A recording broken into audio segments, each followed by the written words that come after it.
Salut à tous, bienvenue dans Dixon Discute. Moi c'est Dixon, je suis comédien et auteur. Bonjour, Salut, ça va? bien et toi? Super. Déjà, comment on t'appelle?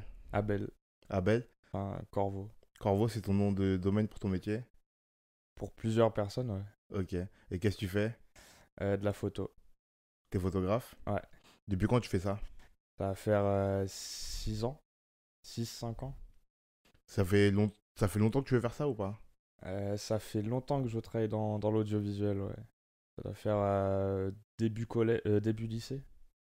Et voilà. Et c'est quoi ton premier souvenir de créativité ou de création? C'est fichard, hein. C'est au départ, je faisais des vidéos sur des jeux et des vidéos narratifs sur des histoires de personnages, etc. C'était mes premiers montages.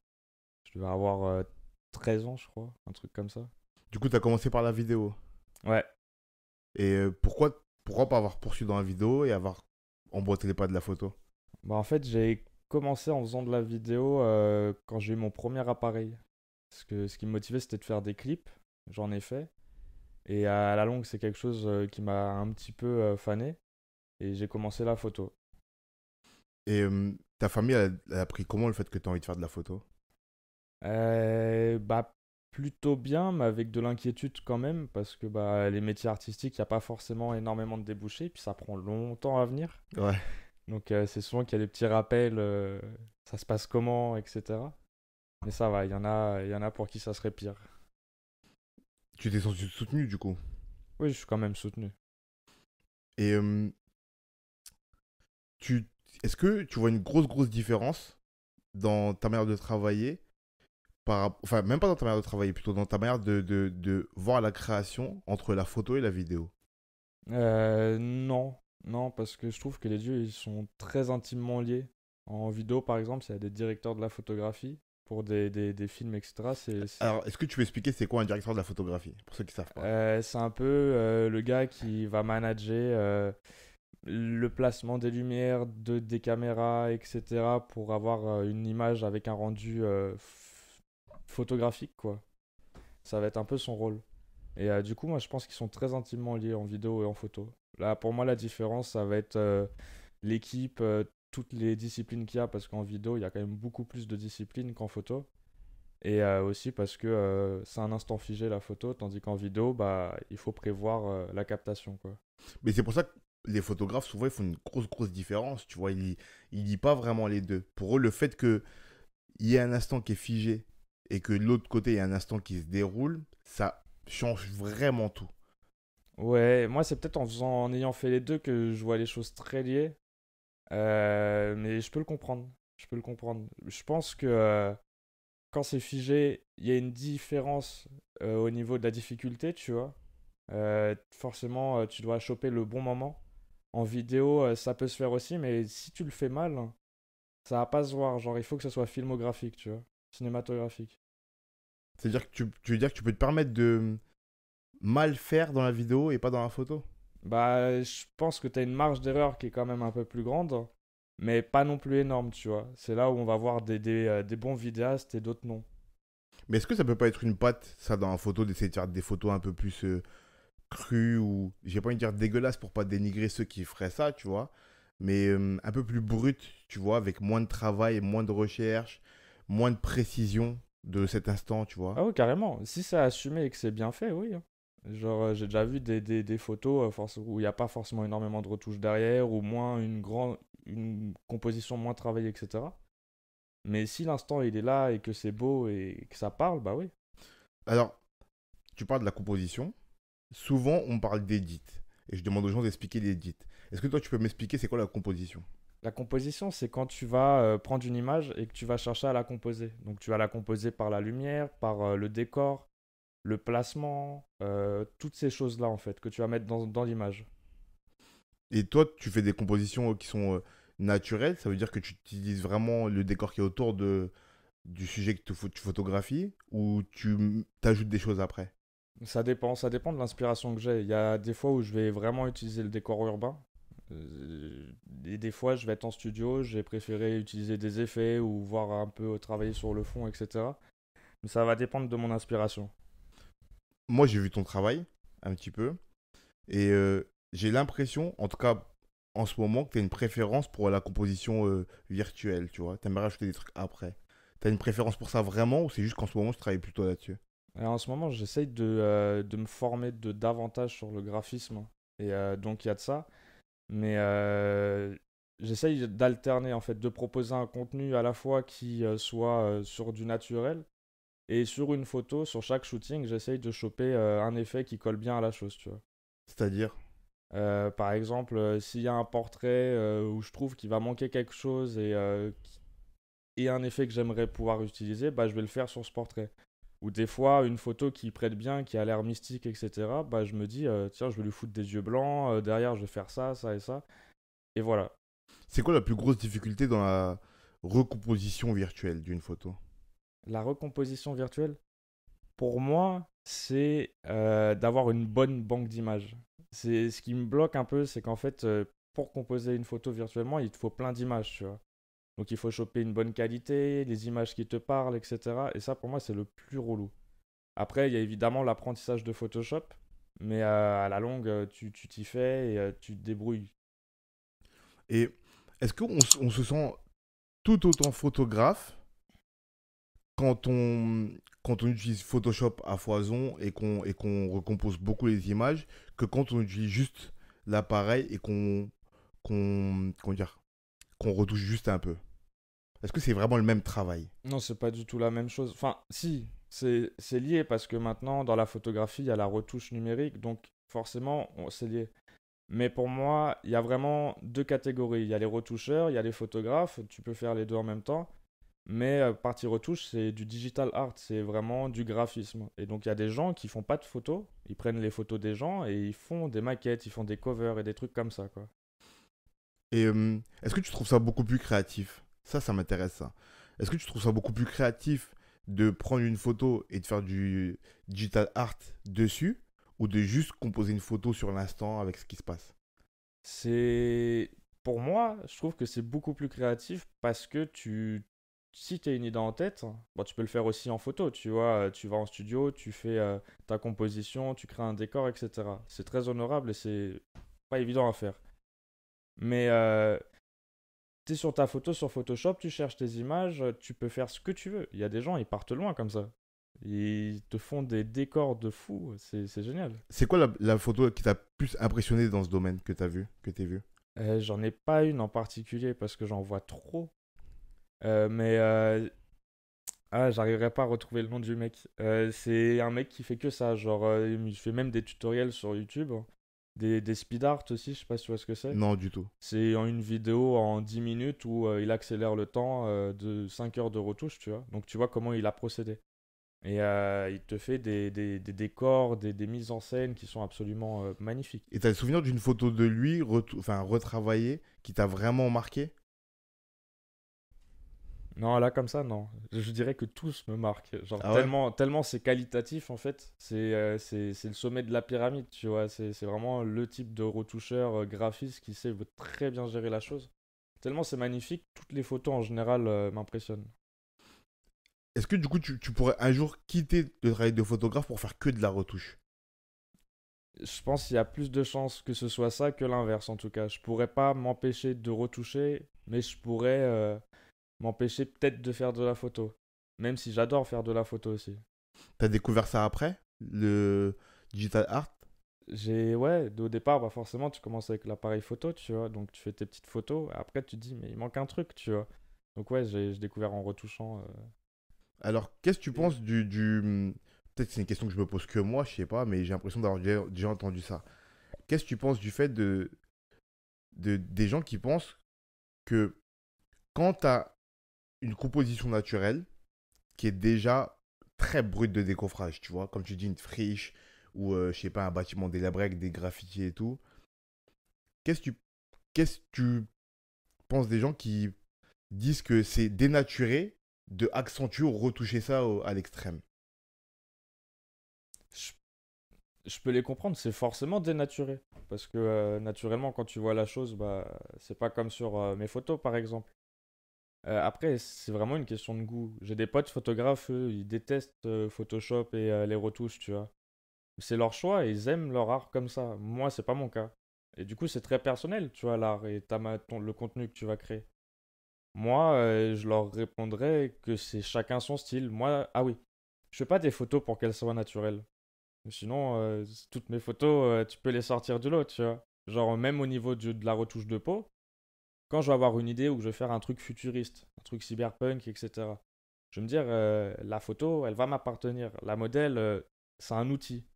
Je vais retoucher la peau à fond, tu vois. Je limite qu'il n'y ait rien de naturel qui ressort de ça, tu vois. Que ce soit une affiche de film, limite que ça ressemble à un dessin animé quand tu la vois, à un manga, tu vois. C'est un truc qui me plaît beaucoup. Du coup, t'as envie d'amener ce côté euh, manga ou cyberpunk, comme tu dis, dans la réalité de l'endroit que tu prends à la base qui est déjà un peu souillé. Ouais, c'est ça. C'est ça. Rendre quelque chose de cinématographique, sortir du réel, tu sais, faire voyager. C'est un truc que j'aime bien. Et comment, quand on a la possibilité de faire ce qu'on veut de ces photos, dans le sens où tu peux les retoucher comme tu veux, y ajouter ce que tu veux, comment on se juge, tu vois? Comment on juge un travail qu'on peut détailler selon son envie à l'extrême, tu vois? Comment on juge? Je dirais, je sais pas, je mets en comparaison l'idée originelle et le résultat, tu vois. Est-ce que pour moi, ça va vraiment représenter l'idée que j'avais en tête? Après, ça va être aussi un souci des détails. Si tu te sens en immersion dans la photo. Et ça, c'est plein d'ajustements à faire et des trucs qu'on ferait tellement pas attention. Et même moi, avant, j'avais pas du tout connaissance que c'est sur ça que je jugerais. Et ça veut dire que pour toi, tu vas juger plus l'état d'esprit que tu as quand tu fais la photo que le travail même que tu appliques sur la photo. Donc tu vas plus juger le fait que l'idée que tu as appliquée et l'idée que tu as inventée à la base, elle soit bonne, plus que le travail lui-même de prise de vue ou de Non, je les mets retouche. sur un même pied d'égalité pour le coup. Parce que même si visuellement l'idée sera présente, mais qu'à côté tu sens que c'est fait à l'arrache ou que il y a plein de détails qui sont pas bien faits, là ça va me sortir totalement de mon immersion et je vais me dire non, la photo elle m'inspire pas. Donc c'est vraiment un pied d'égalité. Après, peut-être plus côté détail en réalité, parce que je me dis que même au niveau de l'idée que tu avais au départ et du résultat final, peut-être t'as un peu contourné, mais si c'est beau, et vraiment le beau philosophique, tu vois, si c'est beau et que ça t'inspire, que c'est bien fait, eh ben, je vais plus kiffer. Donc ouais, ça va être un souci du détail quand même. Mais tu vois, là, tu me parlais d'un mec tatoué que tu as shooté, que tu le verrais dans un univers et tout. Là, j'ai trouvé ta réflexion plutôt cliché, tu vois. Mais pas dans. Ah oui, Pas, pas négatif, hein, tu vois, mais plutôt cliché. Est-ce qu'il n'y a pas aussi ça dans le fait de creuser cet univers-là? Aller que vers des clichés. Est-ce que aussi ton envie de faire des trucs plus naturels, elle n'est pas pour essayer de t'écarter un peu de ça pour y revenir mieux après, tu vois? Mais le fait que avant qu'on commence, on parle aussi d'une photo que tu avais fait en banlieue et tout, tu vois? Est-ce que le fait de vouloir toujours exacerber plus les univers que tu shootes à l'origine, ça te pousse pas à faire que des photos qui sont le reflet de clichés? ouais, je comprends totalement. Je me suis déjà posé cette question. Et je pense que ça part totalement sur un cliché au départ, parce qu'on a tous des clichés.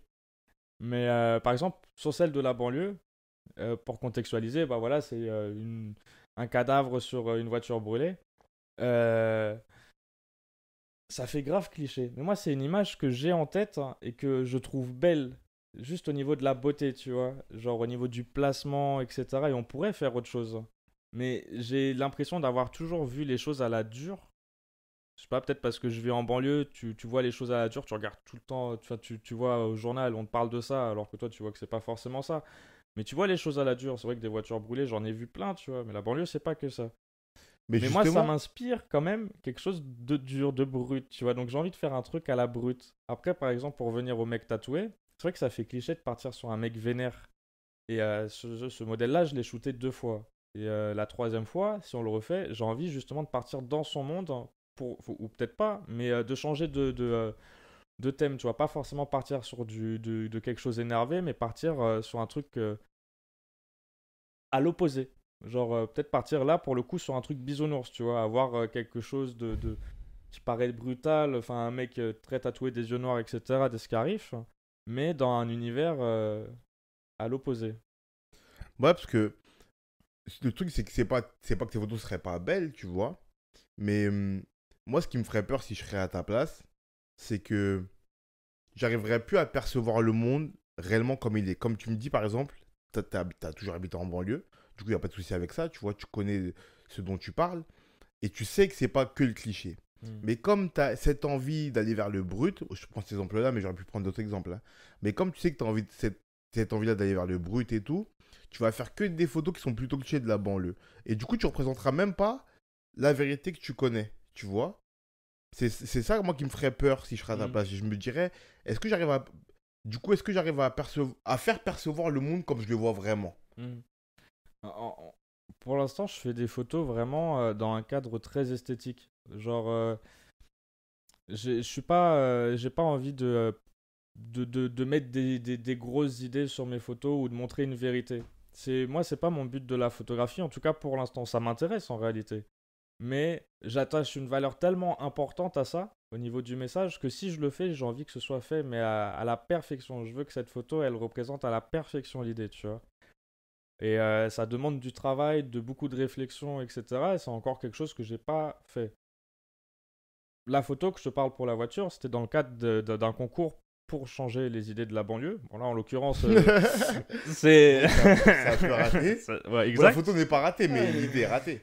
Bon, en tout cas, c'est une très grosse prise de risque. Mais avant ça, j'avais réfléchi à des thèmes, tu vois. Je me suis dit, bon, là, le quartier, c'est aussi quoi? C'est la diversité, un sentiment d'abandon. J'avais trouvé quoi d'autre? C'est aussi l'art, tu vois. Enfin, j'avais ces trois thèmes-là et je les ai regardés. Je me suis dit, ok, moi, je l'ai vu plein de fois, ce message-là de la banlieue. En réalité, c'est un truc, j'ai l'impression que si je le fais, je vais pas apporter quelque chose de nouveau en réalité. Et j'aurais peut-être dû travailler encore plus les thèmes, tu vois. Mais je suis tellement tatillon sur l'idée que je vais vouloir transmettre si je veux transmettre une vérité, que je vais me prendre trop la tête, je vais trop y réfléchir, et du coup, c'est vrai que c'est une facilité de partir sur de l'esthétisme aussi. Et c'est quelque chose que j'aime, parce qu'une belle image, pour moi, ça me suffit en réalité. Ben, Et- on va conclure. Pour conclure, je pose toujours trois petites questions. Yes. La première, c'est cite-moi ton objet créatif favori, toujours confondu. Je vais pas être original, hein. Tu peux. Je vais te dire un appareil photo parce que c'est la vérité. Je trouve que c'est magique de pouvoir figer un moment. Genre, il y a 2 siècles, on t'aurait dit ça, on t'aurait brûlé, tu vois. Là, je trouve, je sais pas, je vois des photos de mon grand-père, admettons, je l'ai jamais connu, mais je trouve ça magique de voir à quoi il ressemblait à ce moment-là. Enfin, c'est beau. Ok, un appareil photo alors. La deuxième, c'est une œuvre créative, pareil, toujours confondue, inspirante pour toi. Will Hunting, je sais pas si tu connais. Ah, je connais, j'adore ces C'est mon films. film préféré. J'ai, Tu peux j'a- raconter un peu ce qu'est l'histoire de ce film ou pas? Ouais, en fait, c'est l'histoire d'un mec un peu marginal, surdoué. Il fait le ménage dans une université et il y a des professeurs qui vont mettre un problème sur un tableau. Et des trucs très durs, tu vois, qu'on est censé résoudre au bout de l'année. Et lui, il le fait comme ça, pendant ses heures de ménage. Donc il se fait repérer, on adore son talent, mais le problème, c'est qu'il est perturbateur et il prend du sursis. Et du coup, il doit aller voir un psychologue pour rester dehors. Et le psychologue, c'est Robin Williams, et qui est le meilleur acteur de la Terre. Non, j'adore ce mec. Et ça va être un film très inspirant, très philosophique, où Robin Williams va comprendre la hardeur de Matt Damon, le surdoué, et l'aider à aller mieux, etc. C'est trop beau comme film. Et c'est quoi qui t'inspire là-dedans? C'est vraiment ce, la manière dont l'acteur, enfin le personnage de Robin Williams va s'adapter à Matt Damon, tu vois. Parce que son vécu lui a permis de le comprendre, tu vois. Parce que lui aussi était un petit peu marginal, un petit peu sous-coté parmi ses confrères psychologues, etc. Je trouve ça beau parce que en plus les dialogues sont magnifiques. T'as des dialogues qui t'inspirent, enfin, je sais pas, c'est des messages de vie. Trop beau. Ok, donc Will Hunting, je crois que c'est Gus Van Sant, Ouais, avec Ben Affleck, Matt Damon et Robin Williams. c'est ça. Ok. Et la dernière, c'est un conseil pour quelqu'un qui veut se mettre à créer. Le premier pas. C'est je sais pas, c'est le premier pas, c'est comme tout, il faut se motiver. Et une fois que tu fais le premier pas, de toute façon, le chemin, il sera forcément long, tu vois. Au départ, on fait toujours des trucs un peu pas ouf. Et puis 5 ans après, quand tu vois ton travail, tu te dis, bah, c'est de la merde, maintenant c'est bien. Puis 10 ans après, tu dis la même chose sur les 5 dernières années. Ouais, il faut vraiment faire le premier pas. Et quelque chose de personnel, éviter de trop regarder les autres. C'est bien de s'inspirer, de voir un peu comment font les autres, mais des fois ça tue l'inspiration. Si je suis trop sur Instagram, je vais pas avoir d'idées en fait. Parce que les idées, ça sera les idées des autres. C'est pas un truc plaisant quand tu fais de la création. Du coup, si vous voulez créer, faites le premier pas. Ouais, On va rester là-dessus. vas-y. Merci.